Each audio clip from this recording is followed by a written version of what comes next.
Novice writers often struggle with structuring their scientific papers and proposals so that the writing is clear and easy to comprehend. Here I'm talking about cohesion and coherence, which are a function of sentence and paragraph level structure. In this video, I'm going to show you how to restructure your writing so that it is easier to read and comprehend. Let's first define what these terms mean and then look at an example of writing. Cohesion just means sticking together and works at the sentence level. In a paragraph, each sentence is linked to the sentences before and after it so that the writing flows well. Coherence in a piece of writing means that it exhibits a systematic or logical consistency. That is, all the sentences in a paragraph support a main point. The best way to understand this is to see an example. Let's consider a paragraph that presents a series of facts in a logical sequence but lacks cohesion and coherence. Halophytes are plants that can grow in salt water. The concentration of salts in oceans is about 36 parts per thousand. Salt stress is avoided or tolerated through plant adaptations to a salty environment.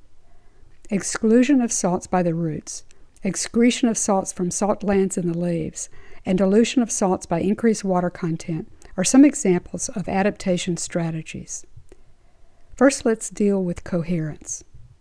This short paragraph is not coherent because not all the sentences support the main point, which is to explain how halophytes are able to grow in a saline environment. The sentence about the saltiness of oceans is accurate, but off-topic. We remove that sentence. Now all the remaining sentences deal with the main point of the paragraph. Let's now tackle cohesion.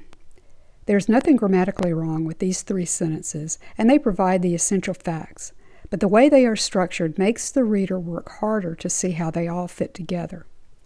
One of the main tricks writers use to promote cohesion is to begin sentences with old or familiar information that links backward to the previous material, and to end sentences with the new or unfamiliar information. In other words, the writer does not present the reader with new information until she has provided some background or context for it. In the second and third sentences of this example, the new information is presented first and the old information is presented last, which makes the reader struggle to comprehend the writer's message.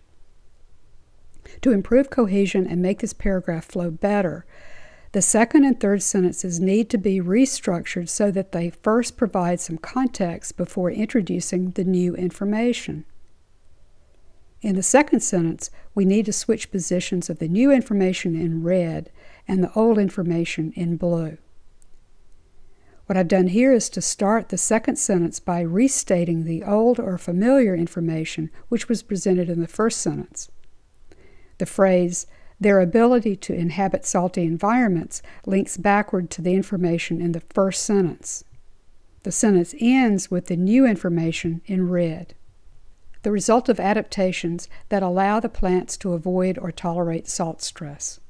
We do the same thing with the third sentence by moving the new information in red to the end of the sentence and the old information in blue to the beginning. Examples of adaptation strategies include exclusion of salts by the roots, excretion of salts from salt glands in the leaves, and dilution of salts by increased water content. The exact same content is presented in the second version of this paragraph, but it's now much easier to follow. Halophytes are plants that can grow in salt water. Their ability to inhabit salty environments is the result of adaptations that allow the plants to avoid or tolerate salt stress. Examples of adaptation strategies include exclusion of salts by the roots, excretion of salts from salt glands in the leaves, and dilution of salts by increased water content. In summary, you can greatly improve the clarity of your writing by paying attention to coherence and cohesion. If you found these writing tips useful, don't forget to let me know by leaving a comment or liking my video.